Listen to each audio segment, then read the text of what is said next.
Mr. IGP, is there a ban on false prophecies?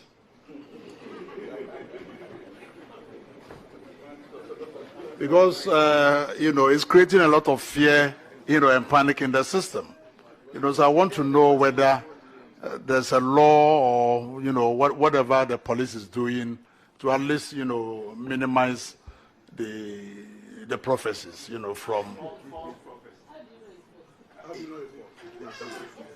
A lot of them are false, especially, Okay. Honorable Chair, it's a very difficult question for me.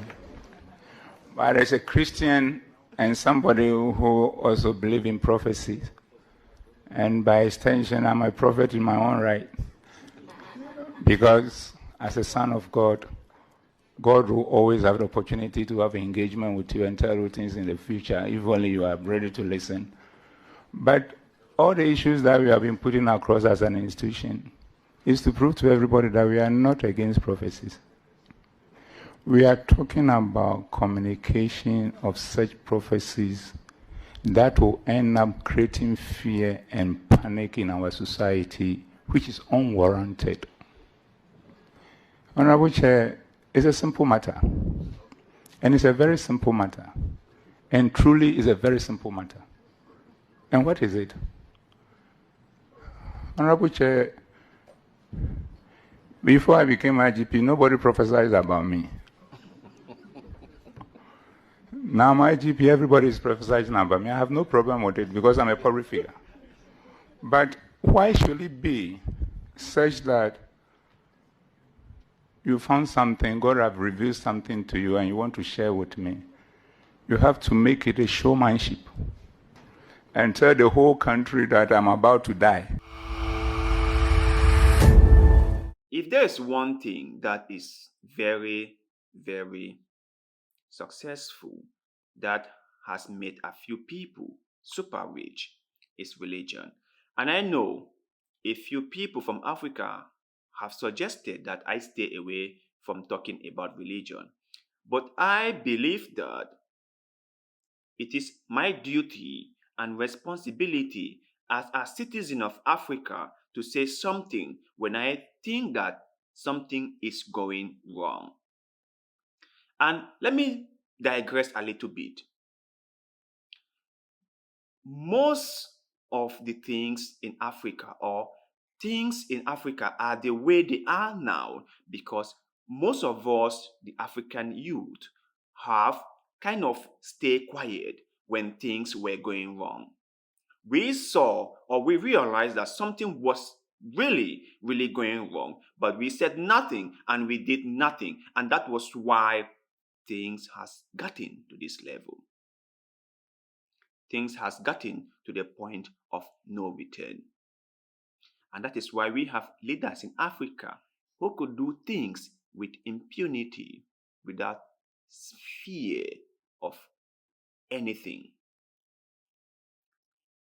They control the people, they control the country like it is their personal company or personal property.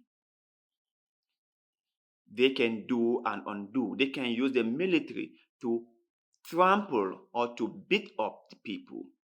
And do you know why they can do that now? It's because when they started taking away the power of the people did nothing and they said nothing. And that was why the leaders are now emboldened to keep on doing whatever they are doing. I had a chat with a friend yesterday who made one statement that really, really resonated with me. He said,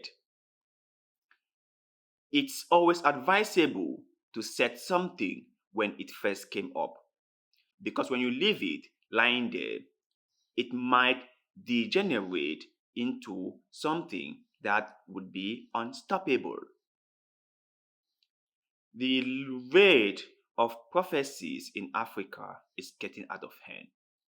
Religious people are just cooking up all sorts of prophecies and just pouring them on the people. Sometimes I really empathize with the people in Africa. I really do. Now, most people might think that I just like badging, I just like criticizing. But the reason why I say some of the things that I say is because I realize that we could be better. We could do better. You know, we could be more than this. And those people who are fortunate enough to be in position of power could be a little bit nicer, could be a little bit responsible, could look out for the common person, could have a little bit of sympathy for people. We could do all these things. The government have failed the people. The people have been left leaderless. The people have lost faith in the government. Why wouldn't they? Why wouldn't they? If you are in a country where the government is doing nothing to better up your life, why would you still believe in them? If you are in a country where the government can just arrest you for not reason possible and just throw you into the dungeon, why would you even believe they can help you? If you are in a country where the government is not doing what they are supposed to do, why would you even believe or think you have a government?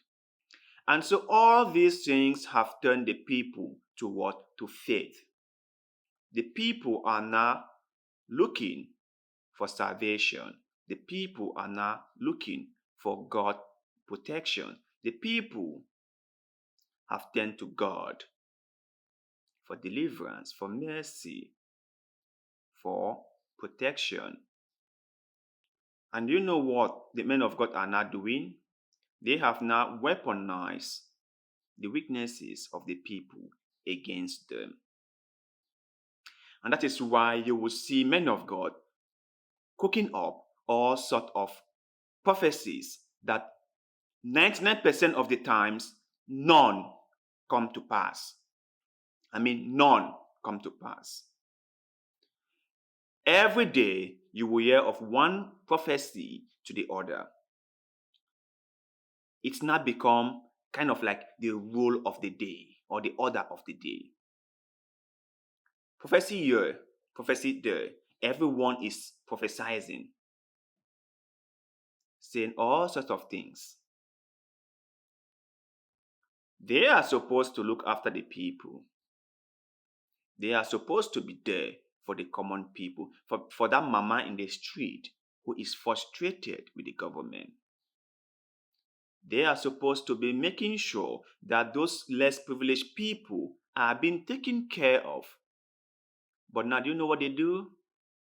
They use these people to build up their own fameness, to build up their own wealth, to build up their own empire.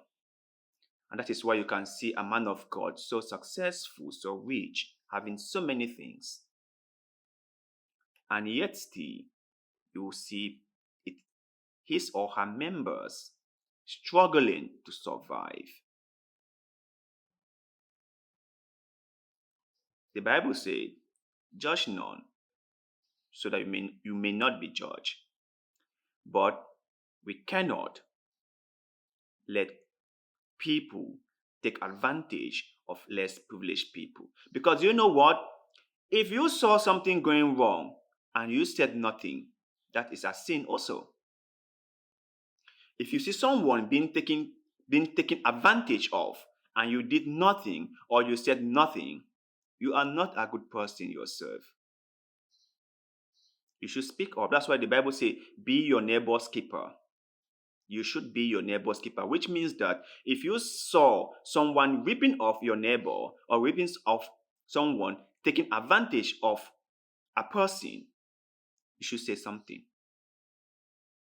Because Love your neighbor as yourself is one of the greatest commandments in the Bible. So if you saw the preacher taking advantage of his or her members, you should say something. If you saw a preacher coming forth with cooked prophecies, you should say something. It's a moral duty, it's a civic duty, it's a religious one. So to you guys out there, what do you think about religious figures in Africa and their prophecies? Do you really think that these people, these religious figures, are really out there to serve the people? Can the people really trust and believe in them? Have they put forth a good example? Have they shown the people a good example of who a religious person should be? Let us know in the comment section below, because like always, we love hearing what you have to say. Thank you very much for watching this video. And like always, see you in the next one.